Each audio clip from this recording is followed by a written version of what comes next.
Movimento Deus compartilhou, amém? Antes de iniciar a mensagem, eu gostaria de pedir perdão aí à capela e ao pastor. Eu tinha anunciado ali na capela que eu ia pregar hoje sobre o Sermão da Montanha. E até realmente trouxe aqui o Sermão da Montanha esboçado.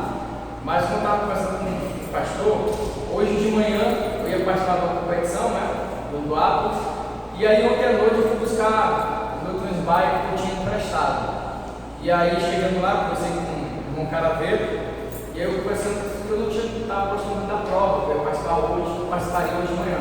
Ele disse, cara, tu falou o seguinte, vai não está sentindo vontade de ir, não vai não, fica em casa e medita na palavra mais uma vez. Aí assim eu fiz, eu comecei, orei, e aí fui meditando na palavra. E aí sabe aquele versículo que só completa a mensagem, Eu ia citar Hebreus 13, eu ia citar uma passagem do Antigo Testamento, e ia citar Lucas 9, ali no Sermão da Montanha de Mateus 5, E aí eu comecei a reler esses versículos novamente. E quando eu reli Lucas 9, meu coração começou a arder ali de novo. Quando eu vi, eu estava quase chorando ali e fazendo anotações, E aí eu peguei, deixei a anotação de lado e voltei para o Sermão da Montanha de Mateus 5. E aí toda vez que eu lia aquele esboço, minha mente, meu coração ficava em Lucas 9. E toda vez em Lucas 9 eu disse, comecei a orar e disse, vou pregar sobre Lucas 9. E é interessante, porque Deus pode fazer isso comigo, já está virando até reincidência, pastor? Esse desafio de pregar temas difíceis e pregar temas sem esboço, Já não é mais a primeira vez. E eu trago isso, falando sobre Trindade, falando sobre salvação, e agora eu falo um tema muito complicado, que é autonegação. E quando o pastor leu Timóteo, ele resumiu a minha mensagem, agora fica até mais fácil de eu pegar, porque Timóteo resume tudo isso, tudo que eu vou falar hoje em Lucas capítulo 9, versículo 23. Pode ficar sentado mesmo, que a gente vai ler o versículo, vai comentar, vai conversar um pouco sobre ele. E já vou adiantar para vocês, falar sobre a palavra de Jesus, literalmente, que é Jesus falando, é algo muito complicado, porque Jesus ele falava de maneira muito simples, mas muito profundo, coisa que é diferente de hoje em dia. Hoje em dia as pessoas falam, mas não dizem nada. E Jesus, em poucas palavras, ele falava muita coisa. E ele começa dizendo assim: então disse a todos, se alguém quiser vir após mim, primeiro, negue-se a si mesmo. Depois, tome cada dia a sua cruz. E depois, siga. Preste atenção que Jesus aqui está colocando 3 momentos. O momento final é seguir a Jesus. Mas antes de eu seguir a Jesus, eu tenho que tomar 2 posições antes. A primeira posição é negar a mim mesmo. É impossível você seguir a Cristo sem antes tomar uma posição de negar a si mesmo. É inconcebível, não tem como. Hoje em dia, nós vivemos um momento de igrejas cheias, que muita gente que estão seguindo a Cristo, entre aspas, entretanto, nunca negaram a si mesmo. O fato é que essas pessoas não estão seguindo a Cristo, porque para eu seguir a Cristo, primeiro eu tenho que negar a mim mesmo. E aí, vai de contra a tudo que nós vivemos hoje em dia, desse movimento, que toda a resposta da humanidade está em mim. Eu sou o que eu consigo, eu posso todas as coisas, eu consigo fazer. A resposta da felicidade está dentro de mim, basta eu analisar a mim mesmo. É isso que o mundo fala, O segredo da tua felicidade está dentro de você. Você pode fazer tudo desde que você o quê? Se conheça. Então tudo está em mim. Aí Jesus fala assim: não, o segredo do casamento feliz é você negar a si mesmo. O segredo do trabalho bem-sucedido é você negar a si mesmo. O segredo da tua felicidade é você negar a si mesmo. Como é que eu vou ser feliz se eu negar os meus sonhos? Você vai ser. E aí, cada dia que passa, eu estou mais convicto que o sentido da minha vida está em eu negar a mim mesmo e viver em prol da minha esposa, do meu filho, da minha comunidade cristã, do próximo. E cada vez que eu me nego para fazer algo para outra pessoa, eu vou encontrando a minha felicidade e o meu sentido de viver. Só que as pessoas hoje em dia não estão vivendo mais isso. Não, eu tenho que ir atrás do meu sonho, e ela tem que me seguir, ele tem apostar em mim. Vocês, a igreja, tem que apoiar o meu sonho. E Jesus disse: não, você tem que negar o seu sonho em prol da comunidade cristã e do reino de Deus. E como é que eu faço isso? A pessoa que vai pregando isso vai criando espinho no nosso ouvido, porque isso vai em oposição a tudo que a gente escuta a vida inteira. Porque a gente diz assim: meu filho, você tem que encontrar uma esposa que te faça feliz. Você tem que procurar um emprego que te faça feliz, que emprego dos teus sonhos. Mas ninguém fala: meu filho, você tem que encontrar uma esposa que você precisa fazer tudo por ela. Porque é isso que a Bíblia fala, que nós temos que amar como Cristo amou. Você tem que procurar um emprego que precise de você, que você é importante, que você é útil. Quando você lê aquele livro, O Mundo de Sofia, já no começo, esse livro é um mistério da minha vida, porque eu li esse livro 3 vezes e comprei ele 5 e não tenho no meio. Eu não tenho, porque toda vez que eu compro esse livro, eu penso assim: tem alguém que precisa ler esse livro. Eu vou e dou. São 3 livros que tem esse mistério da minha vida. É 5 linguagens do amor. Quem nunca leu esse livro, leia. 5 linguagens do amor é esplêndido. Eu sempre falo: nunca casa sem ler esse livro. O Mundo de Sofia e o Pequeno Príncipe, né? Sempre vou esse livro. Sempre conheço alguém que precisa dele. E o escritor, né, eu acho que é Josh, não sei como é que escreve, mas se pronuncia aquele nome do escritor, que escreveu o livro para a filha dele. No início ele fala o seguinte: imagine que você faça um boneco de barro, e esse boneco de barro cria vida, e assim que aquele boneco de barro cria vida, ele começa a te perguntar: tá, mas o que eu vou fazer agora? O que é que eu vou, onde é que eu vou trabalhar? Eu vou andar como? Eu vou me vestir como? O que é que eu vou fazer? Onde é que eu vou morar? E você diz assim: ô boneco de barro, a pergunta mais lógica que tu não fez ainda. Qual é a pergunta mais lógica? O boneco de barro pergunta para ele: para que eu te criei? Então pergunta o boneco de barro, pergunta assim: por que tu me fez? Qual o sentido de tu me criar? Não é verdade? Você vai para pensar que nós passamos a vida inteira orando a Deus: Senhor, para onde eu vou ser transferido? Quem vai ser da minha vida? Como é que eu vou criar meu filho? Quem vai fazer isso? E a gente não pergunta mais lógico: Senhor, para que tu me criaste? Para que tu me colocaste aqui em Manaus? Para que tu me fez sobre essa situação? Qual é o teu propósito na minha vida? A gente não pergunta isso. A gente diz: me transfere, me tira do lugar, me move daqui, me faz isso. Então, mas por que eu estou aqui? Por que eu estou aqui? Qual é o sentido de estar trabalhando nesse lugar? Qual é o sentido de estar morando nesse bairro? Qual é o sentido de ter vindo isso? Qual é o sentido de não ter ido para a competição hoje de manhã? Qual é o sentido de tudo isso? E aí Deus vai começar a mostrar um propósito da gente em cada situação. Mas sabe por que a gente faz isso? Porque ele está parado no nosso ego. O nosso ego.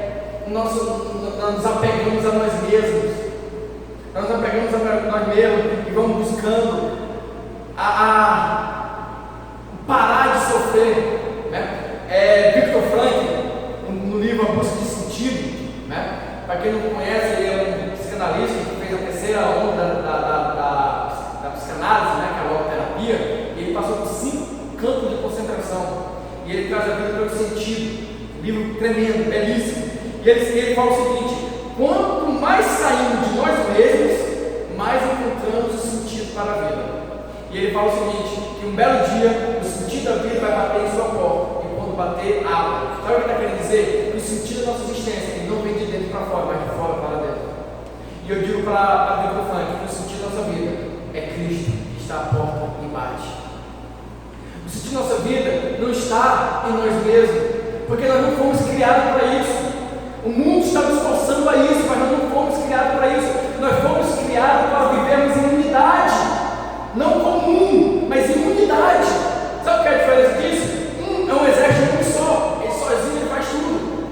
Unidade é nós vivermos em companheirismo, mas como se fosse um corpo único. Nós vivemos para isso. Por isso que Cristo fala: aquele que se casa torna-se o quê? Uma só carne. Por isso que fala que toda a comunidade cristã é o quê? Um corpo apenas. Por isso que ele disse: eu, meu pai e o filho somos o quê?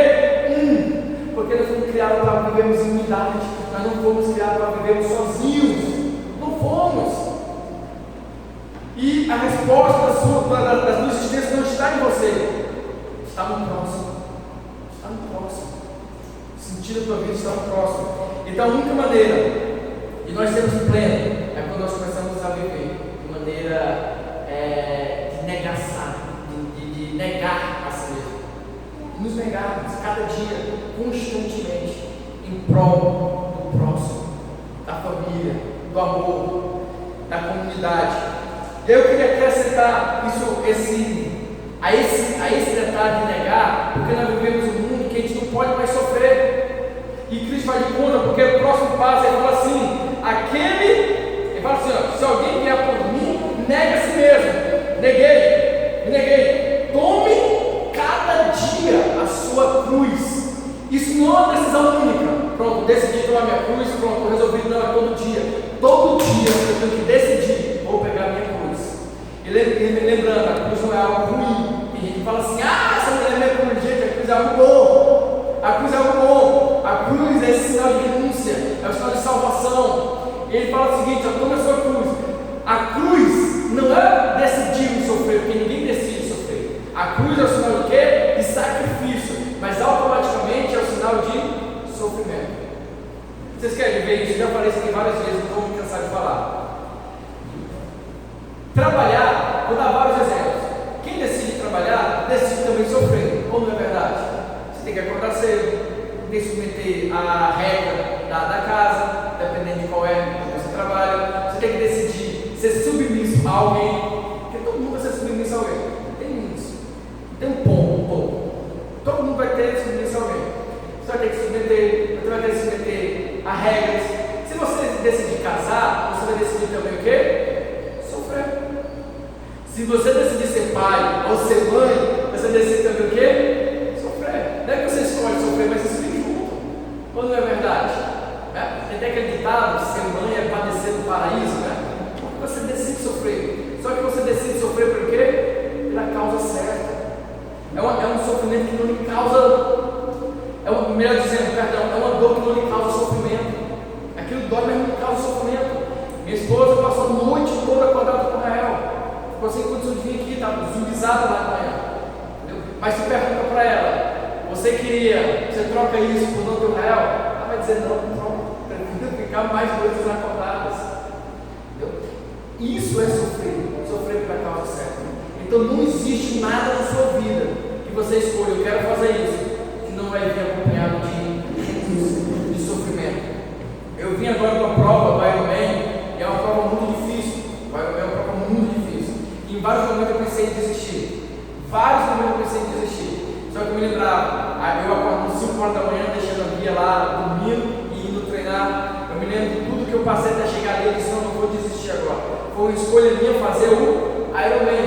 Só que junto com essa escolha veio o quê? Veio o sofrimento. Não é fácil, é sofrido. Começa a doer tudo, o corpo pede para parar. A caminhada cristã é do mesmo jeito. Não existe cristianismo sem renúncia. Apesar de tudo que nós conseguimos ser de graça, tudo nos custa. A salvação é de graça, o Senhor é gratuito, mas isso custa nós, porque a graça ela não é barata. A graça nos custou algo, custou Jesus Cristo na cruz.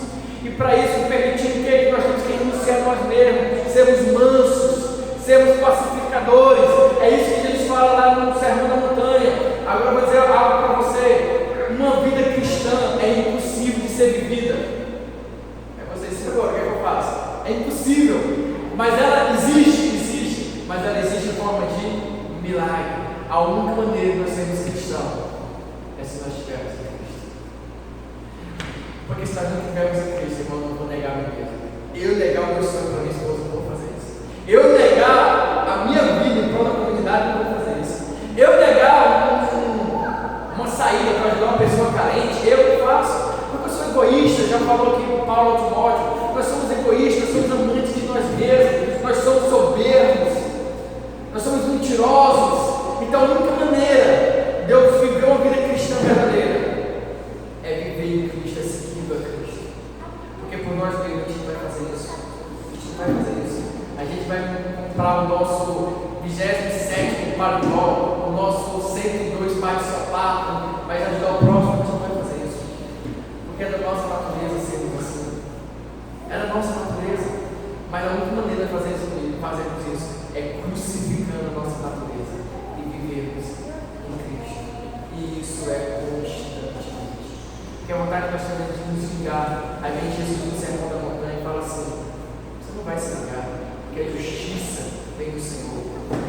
Esse dia eu estava conversando com uma pessoa, e a pessoa tinha tanto ódio de outro. Você quer que vá no inferno, quer que ele queira, quer que ele sofra. Eu falei assim: você já pode pensar que a maior justiça para uma pessoa ruim é ela conhecer a Cristo? Não, mas isso seria bom para ele. Não, isso seria a pior coisa para ele. Sabe por que pensar? Mas por quê? Porque não existe uma dor pior do que a dor de um arrependimento. Quem já se arrependeu sabe do que eu estou falando. E só que cria um arrependimento é quando você tem um encontro real com Cristo. Que é aquele bate e você diz: meu Deus, como eu fiz aquela pessoa sofrer? Como eu fiz aquela pessoa sofrer? E quando digo então que você quer algo para o seu inimigo, olhe para ele se converter. Porque o peso do pecado cairá sobre ele. E como o pastor falou, e ele vai cair se. Ele vai cair se. Sabe um exercício que a gente faz, que é assustador? Toda vez que eu faço isso, eu fico desesperado. Muitas vezes eu procuro não fazer. Procuro um dia chegar em casa, fechar o olho e lembrar, ou naquele dia, ou naquela semana, ou naquele mês, ou naquele ano, enfim. Estamos chegando próximo ao final do ano, isso é um exercício bom. Pense em que momento você foi realmente feliz. Pare e pense, se é sincero com você. Em que momento eu fui feliz? Nesse dia, nesse ano, nesse ano de 2022, em que momento eu fui feliz? Você vai descobrir algumas coisas. Primeiro, para você descobrir que você não se conhece. Porque você vai trazer à memória coisas que você pensa que foi feliz. Ah, foi na promoção. Ah, não, foi quando eu fiz o Iron, eu acho que eu fui feliz. Aí você começa a trazer coisas que você acha que você foi feliz. Só que você vai vendo, no meio da meditação, que o momento que você foi feliz foi o momento que você não deu valor. Foi quando você sentou na calçada com seu filho. Foi no momento que toca com sua esposa. Foi na comunhão com o irmão, numa conversa, falando besteira com o amigo na calçada. Você vai começando a trazer à memória isso. E você vai vendo que as coisas simples da vida é onde você realmente foi feliz. É onde você realmente foi feliz. Porque nesse momento você abdicou, você abriu mão das coisas. Aí no versículo 24 Jesus continua: pois qualquer que quiser salvar a sua vida, olha que contradição. Pois qualquer que quiser salvar a sua vida, o que é que ele tem que fazer? Perder. Você quer salvar a sua vida? Você vai ter que perder a sua vida. E qualquer que quiser salvar, segurar a sua vida, sabe o que vai fazer? É perder. Porque fala assim: ó, por minha causa, perder a sua vida, esse a salvará. Então você quer salvar a sua vida? Você quer ver uma vida plena? Abra mão dela. Não quero mais. Não quero mais. Não quero mais a vida. Não quero mais a glória desse mundo. Eu não quero mais a conquista dessa vida, não quero. Não quero. Abro mão, perdi. Agora eu quero o Senhor, a tua vida em minha vida. Talvez, cuidado, porque talvez você não consiga chegar ao que esse mundo taxa de vitória. Mas uma coisa é certa: você será vencedor. Você será vencedor. Mas você vai descobrir qual é realmente o segredo da felicidade. O que realmente faz feliz. O que faz uma pessoa ser feliz e um centro de concentração, com a palavra que eu estou falando. O que faz uma pessoa ser feliz, mesmo diante da tristeza. Paulo diz assim: eu estou pobre, mas estou enriquecendo muito. Estou triste, mas o quê? Está alegrando. Só quem pode ver isso, irmão, é quem descobriu o que é felicidade. É você estar quebrado, mas você ter a capacidade de consolar o outro. Isso é o cristianismo. Isso é a vida cristã. Lá no Sermão da Montanha fala isso: olha, a gente não pega uma luz e coloca debaixo da mesa e coloca para que todos possam ver o seu brilho. O sal, quando ele perde o seu sabor, não serve mais para nada. Então nós somos esse sal. Se a gente não se vir para ser o diferente do mundo, a gente não serve mais para nada. Cristianismo é diferente desse mundo. Nossos valores têm que ser diferentes. Se nossos valores são iguais, está alguma coisa errada. Se a igreja for igual ao mundo, se nossos valores forem igual ao mundo, alguma coisa está errada. Se a nossa felicidade, se o nosso sucesso se resumir em dinheiro, em casa, alguma coisa está errada.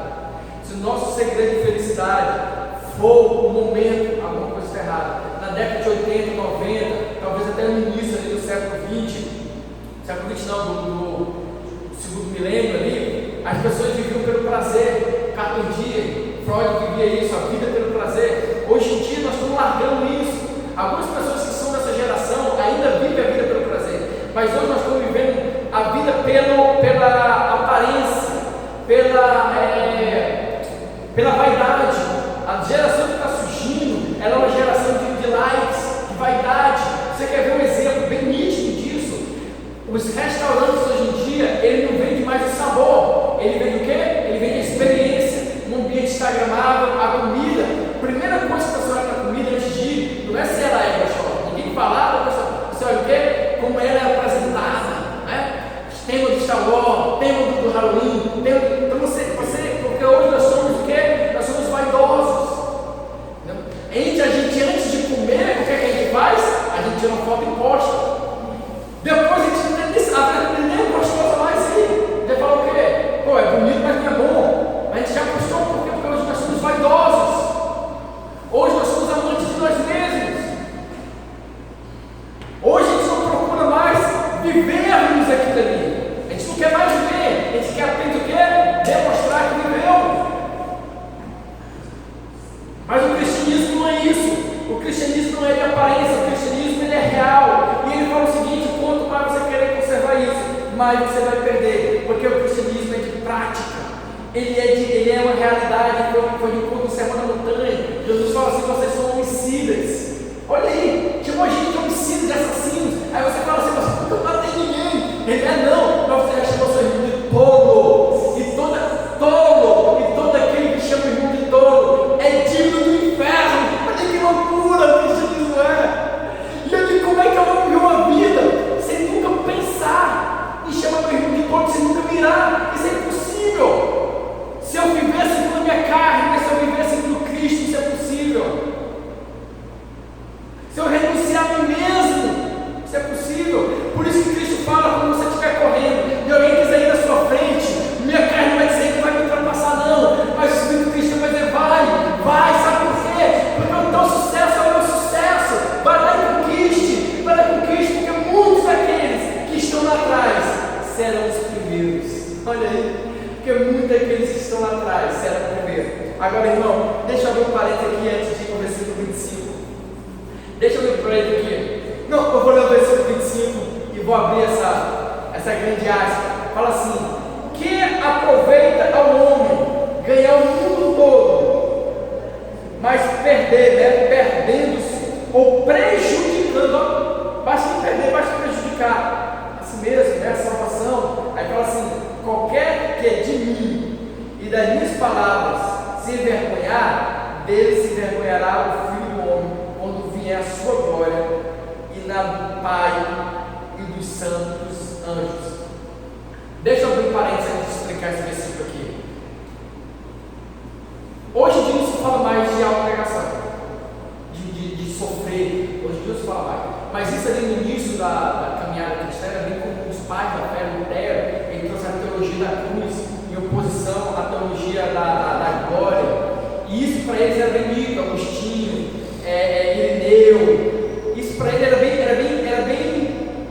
era um assunto muito em pauta. Era um assunto tão tratado que depois da era dos pais da igreja, no período medieval, esse assunto foi levado ao extremo tanto que as pessoas ela machucava o seu corpo, porque ela dizia que o seu corpo não era bom. Ele levava tão ao extremo de maneira que a pessoa não poderia sorrir, porque o sorriso era um sinal de alegria, e a alegria era o quê? Um desejo da carne. Aí a pessoa não poderia sentir prazer. Esse absurdo era tão grande que eu cheguei a pregar com um pastor da Assembleia de Deus, eu falei aqui no ministério, mas assim, enfim, com ele com o pastor, que ele dizia que a gente não poderia ir à praia, porque a praia era o prazer da carne. Ele não poderia, mas não poderia pegar no prancha e surfar, porque isso era coisa da carne. Por que eu digo isso? Porque as pessoas viram que eu tinha que negar a mim mesmo e levar isso ao extremo. Você tem que negar, você não pode ser feliz, você não pode sentir prazer, você não pode. Só que isso não é verdade. Deus deu sabores à fruta, botou suculência na fruta, para a gente poder saborear, para a gente poder sentir prazer. O pôr do sol, gente, ele é alaranjado, às vezes avermelhado. Sabe por quê? Para nos alegrar, porque senão o mundo seria cinza. As flores não teriam cor, não teriam cheiro. As frutas não teriam gosto, cada um com sua peculiaridade. Por que Deus fez isso?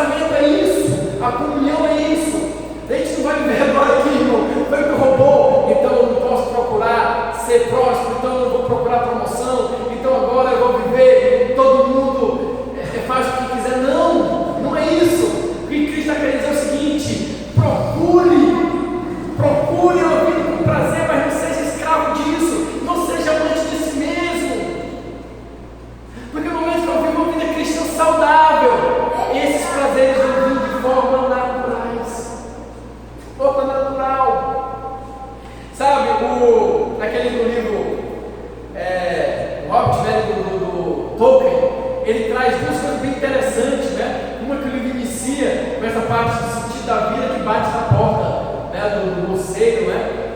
Que traz nesse sentido, né? Ele não vai atrás da aventura, que é o sentido da vida dele. A aventura vem da porta dele e ele abre, né? E a partir daí ele conhece o sentido da vida. Mas o que é interessante, que eu vejo muito parecido com o pecado, é quando ele descobre o anel de poder, que é o anel que é forjado pela força do mal. E sabe o que o anel de poder faz, gente, a força do mal? Simplesmente nada.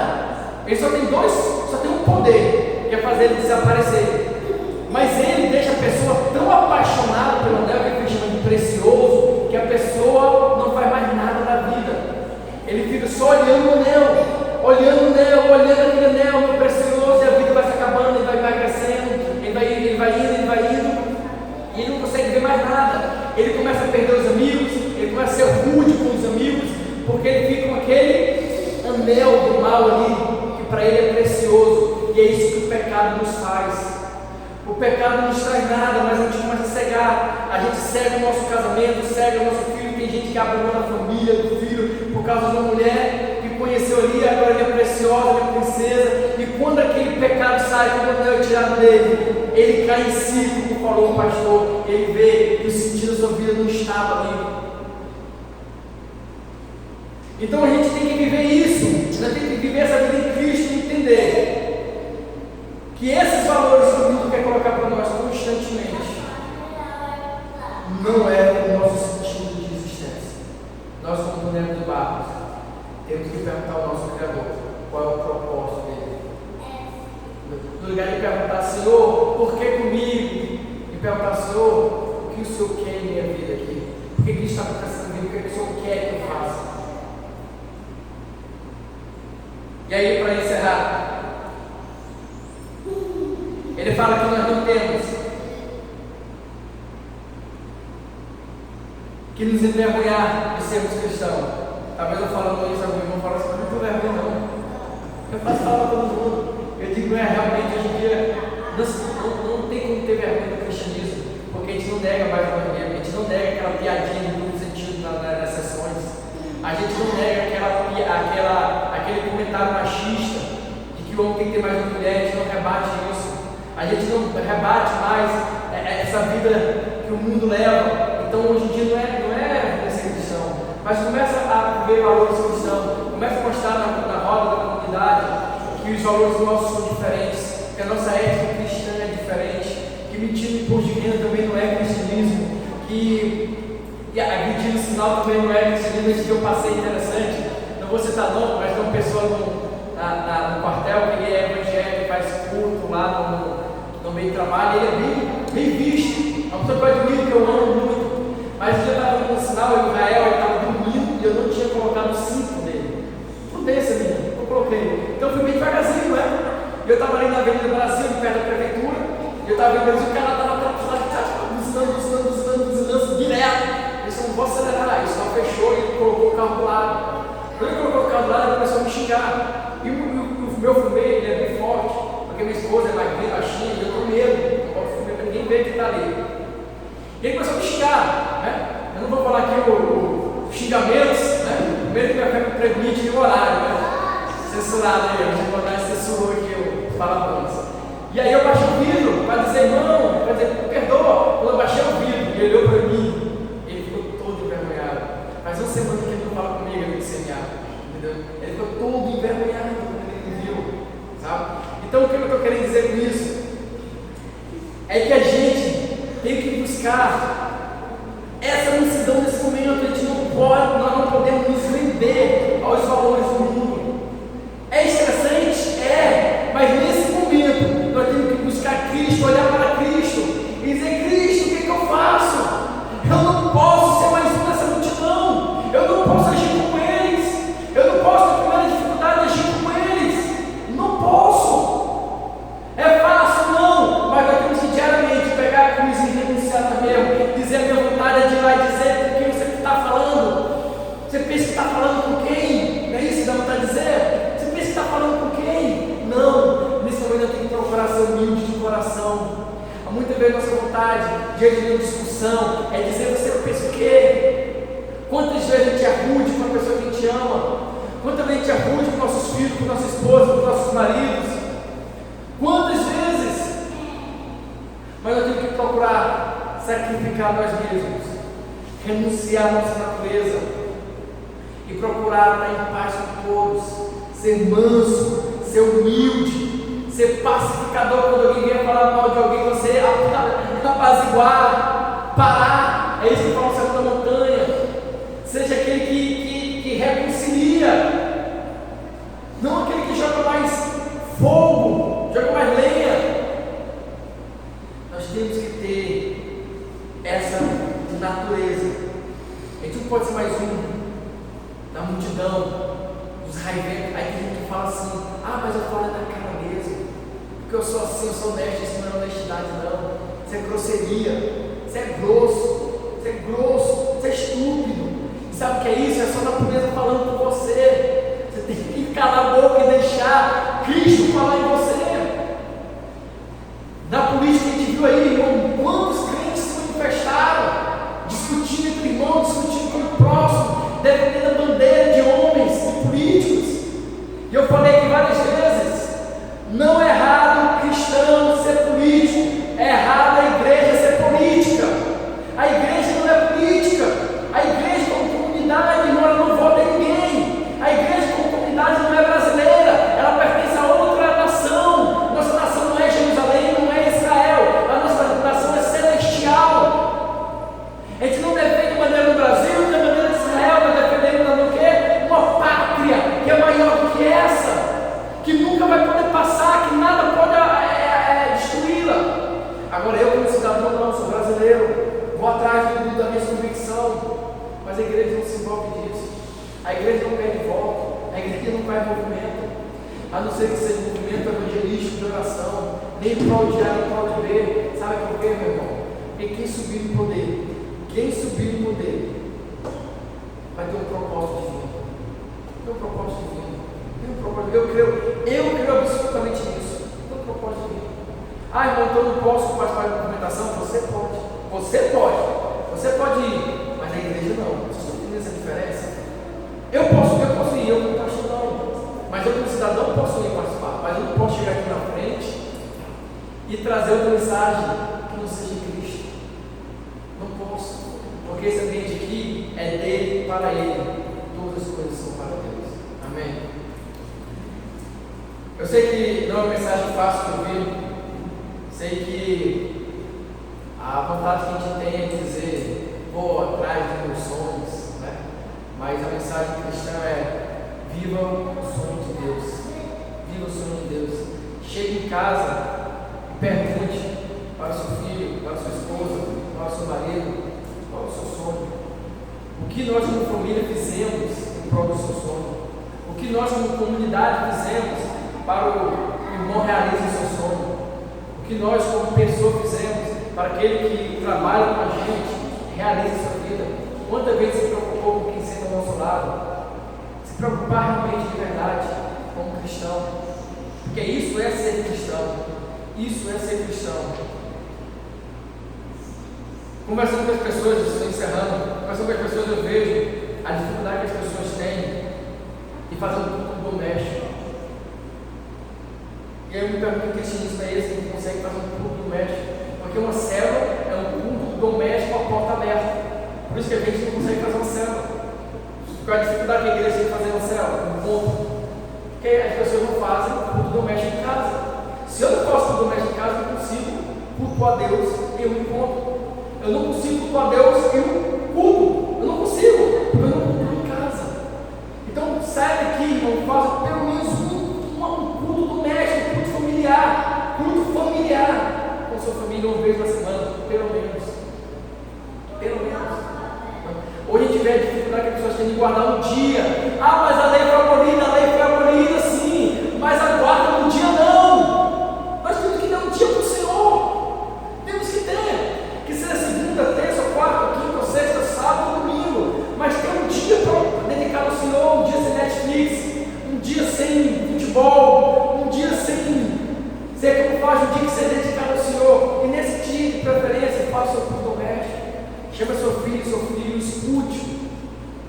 Crie um ambiente espiritual que ele possa se abrir para você, que seu marido possa se abrir para você, que sua esposa possa falar para você. Crie isso, crie essa unidade. Olha que coisa linda. Crie essa unidade. Amém? Que a gente possa morrer. Que a gente possa morrer. Esse é um desafio que eu tenho comigo, entendeu? Que eu possa morrer em prol do meu casamento, em prol da minha paternidade, em prol do meu ministério, em prol da minha vida cristã, em prol da minha vida cristã. Eu, quando assumi a sessão, foi muito sofrido, o pastor passou por isso, né? Eu vários momentos relutei para sair, falei com pessoas, não sou disso, mentira, não troco a sessão, até que um dia eu disse assim: peraí, Deus me colocou lá com um propósito, tem alguém ali que precisa de mim. E hoje o ambiente lá, a gente é outro. Hoje eu me pego a chave e digo: bora sair para a sessão de São. Agora só se o Senhor me tirar. Eu vou muito cuidado. Sabe o que é isso? É você estar onde Deus quer que você esteja. Entendeu? É a única maneira de fazermos isso. É negar a mim mesmo. É negar a si mesmo. Em prol do Rei. Meu irmão é missionário na África, mais de 10 anos. E ele fala assim para mim: a minha missão é maior do que a minha vida. Amém? Vamos colocar aqui perto. Que você possa ter isso. Que a sua missão é maior do que a sua vida. E o sofrimento faz parte. A gente não vai largar nossos filhos porque ele nos fez sofrer, nem as nossas esposas porque elas nos fazem sofrer, e nem as esposas dos maridos porque nós fazemos e como fazemos sofrer. Não é verdade? Nós não vamos largar a fé porque ela muitas vezes nos faz sofrer. Entendeu? O próximo versículo que encerra, ele fala assim, só escuta agora: em verdade vos digo, versículo 27, em verdade vos digo que aqui estão, nós aqui, que aqui estão alguns há que não provarão a morte até que vejam o reino de Deus. Amém? Senhor Deus, nosso Pai, Senhor, a oração que eu vou fazer hoje, nessa manhã, é a oração talvez uma das mais difíceis da minha vida, da minha caminhada cristã, da minha existência. Porque uma oração, Senhor, que eu faço com meus lábios, mas meu coração não quer falar. Porque meu coração está apegado demais, Senhor, a mim mesmo, a minha vaidade, as coisas da vida. Como é que, Senhor, que eu vou chegar para Ti agora e falar: Senhor, eu abro mão do meu sonho, eu abro mão da minha vida, eu abro mão do que eu quero, eu abro mão do sucesso, eu abro mão da minha vontade, para viver a Tua vontade, Senhor. Eu não quero isso, Pai. Meu coração realmente não quer isso, mas, Senhor, crucifica agora, Pai. A única maneira, se eu não conseguir abrir mão disso, Pai, é que esse homem vaidoso, mentiroso, morrer agora diante de Ti, Pai. Pai, a única maneira, Senhor, que eu conseguir abrir mão e fazer algo por alguém, por necessitado, por viúvo, por uma criança, pela minha esposa, pelo meu filho, pela igreja, pela comunidade, por esses que estão aqui agora me ouvindo, a única maneira de eu conseguir fazer alguma coisa por eles, Senhor, é se eu não fizer por mim, é só abrir mão de mim mesmo, Pai. Se eu abrir mão do meu tempo para poder ouvir alguém, se eu abrir mão da minha vida, Senhor, para ajudar outra pessoa, Senhor, crucifica esse mártir, Pai. Crucifica, Pai. Crucifica o Senhor. Senhor, eu abro mão de mim mesmo, Pai. Eu abro mão de tudo, Senhor, em prol de algo que é eterno, em prol de algo que eu não posso perder, que é a Tua salvação, a Tua existência, Senhor. Essa felicidade que o mundo nos mostra não é uma felicidade real, mas a felicidade que Tu nos dá, Senhor, ela é uma felicidade sincera, que mesmo diante de qualquer circunstância eu posso ser feliz.